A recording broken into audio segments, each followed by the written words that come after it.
देखिए, चप्पन कद्दू जो है एक बेल वाली सब्जी फसल है और बेल वाली सब्जियों से किस प्रकार से विभिन्न है, ये बेल नहीं बनाता चप्पन कद्दू। और इसमें एक पौधा 4 से लेकर के 8 तक फल दे सकता है अगर हम समय से उसकी तुड़ाई करते रहें। 500-600 ग्राम का फल ले लें और ये कम अवधि की फसल है और इसको किसान भाई अपना सकते हैं। सर, आपका बहुत बहुत स्वागत है हमारे रवि फार्मिंग लीडर में। सामने से जो किसान भाई देख रहे हैं कैमरे की नज़र से, उन्हें आप एक बार अपना और अपने संस्थान का छोटा सा परिचय दें। मैं डॉक्टर BS तोमर, अध्यक्ष शाकीय विज्ञान संभाग, भारतीय कृषि अनुसंधान संस्थान पूसा, नई दिल्ली में कार्यरत हूँ। और आज हमारे साथ जो आपके प्रतिनिधि के रूप में उपस्थित हैं, हमने इनसे इंटरेक्शन कर रहे हैं। जो हमने यहाँ डिमोन्स्ट्रेशन लगाए हैं मेले के लिए, हमारे आने वाले किसान भाई देख करके विश्वास करेंगे, क्योंकि ये प्रसार का पहला सिद्धांत है कि सीइंग इज बिलीविंग जी। जो दिखता है वो विश्वास होता है। और बात कही हुई भूल जाते हैं, सुनी हुई भूल जाते हैं, लेकिन आँखों हुई देखी हुई बातें हम जीवन पर्यंत नहीं भूलते। तो उसी दिशा में संभाग के द्वारा ये निरंतर प्रयास रहता है कि अपने संभाग की जितनी भी प्रौद्योगिकियाँ हैं उनका हम यहाँ पे किसानों को प्रदर्शन करें। और इस बार हमने यहाँ पे 4-5 पहलुओं को लेकर के ये आयोजन किया है। पहला तो हमने किचन गार्डन के रूप में वर्टिकल गार्डनिंग कैसे कर सकते हैं, शहरी क्षेत्रों में जिनके पास जगह नहीं है वो किसान या हमारे शहरों में रहने वाले लोग छत पे या अपनी बालकनी में वर्टिकल फार्मिंग का रूप अपनाते हुए उसको अपना सकते हैं और उसमें विशेषकर पत्तेदार सब्जियों को उगा सकते हैं बड़ी आसानी के साथ।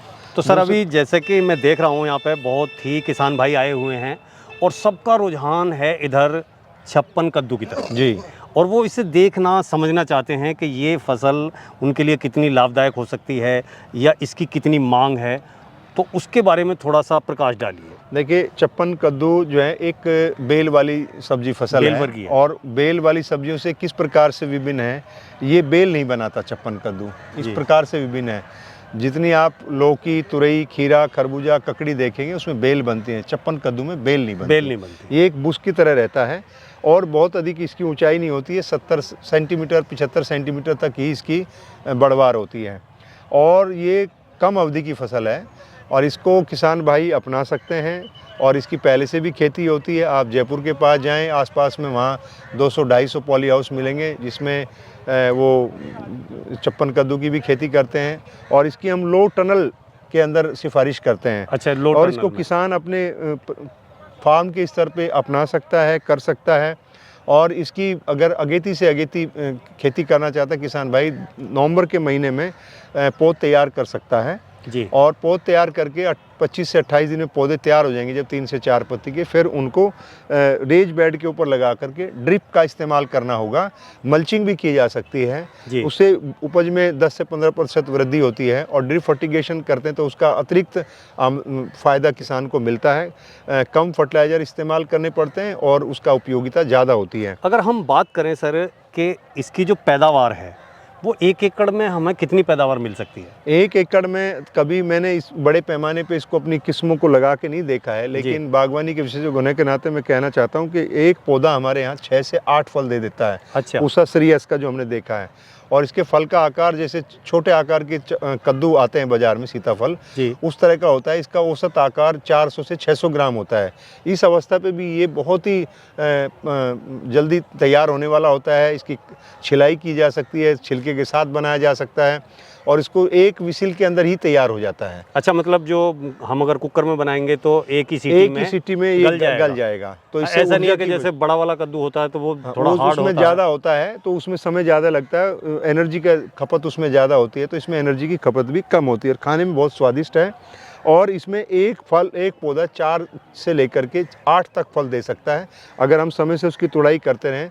500-600 ग्राम का फल ले लें और उसको हम आगे फलाते रहेंगे और ये तकरीबन जो है 2 महीने की फसल है। तो तोमर साहब, इसकी मार्केट में जो है मांग कैसी है? देखिए, जब सर्दी के मौसम में आप देखेंगे दिसंबर के अंत में या जनवरी के महीने में चप्पन कद्दू अक्सर बाज़ार में देख रहे हो, चप्पन टिंडा, चप्पन कद्दू के नाम से बिकते हैं और जी। बहुत अच्छी मांग होती है।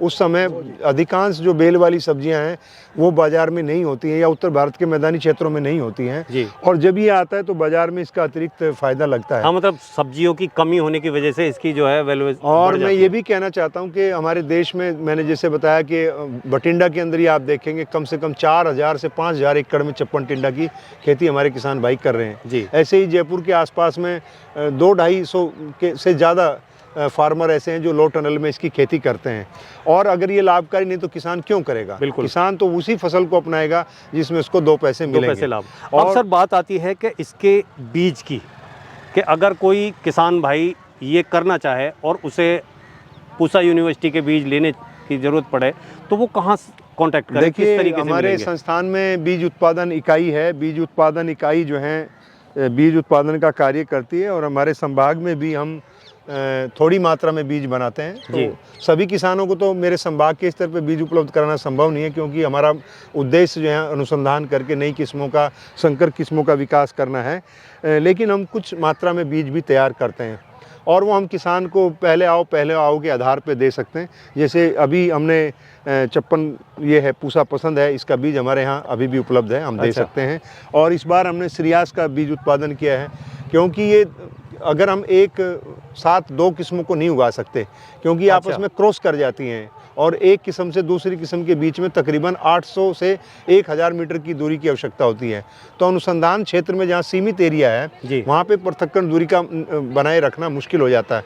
उससे जो है किस्म की आनुवांशिक शुद्धता को खतरा पैदा होता है। तो हम एक वर्ष एक किस्म का बीज उत्पादन करते हैं खुले खेत में और दूसरे का दूसरे साल करते हैं। तो इसलिए अगर पहली साल सारा सीड बिक जाता है तो अगले वर्ष वो बीज की कमी हो जाती है क्योंकि हमारा उद्देश्य है अनुसंधान करके किसानों को नई नई ऑप्शंस खेती के लिए देना। बिल्कुल। तो सर जो किसान भाई सामने से देख रहे हैं उनसे और आप इस खेती के बारे में क्या कहना चाहेंगे?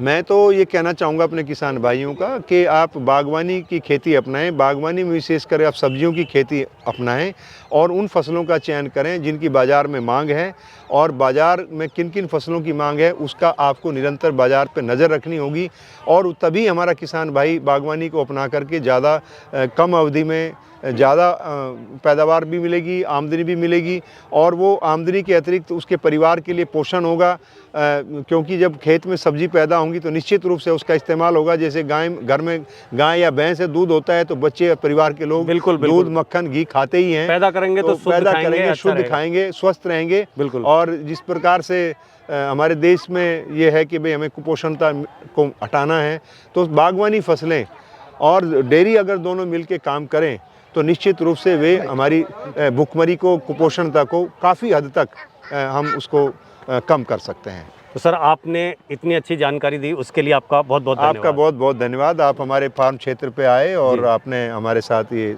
इंटरेक्शन किया।